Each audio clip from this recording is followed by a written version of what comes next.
Happy birthday ဘာဝေးနေရှင်လေးဒီနေ့မှစပြီး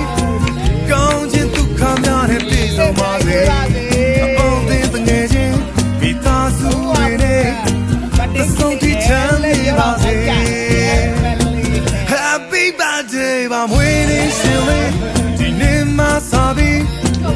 ဝါရမောများနဲ့ကင်းပါစေနာဂတ်တော့ခက်ခဲအတားစီရှိလေအောင်မြင်ခြင်းများရပါစေ Happy birthday ပါ Hey Happy birthday to you ငတ်လားပျော်ရွှင်ပြီးကြမ်းပါ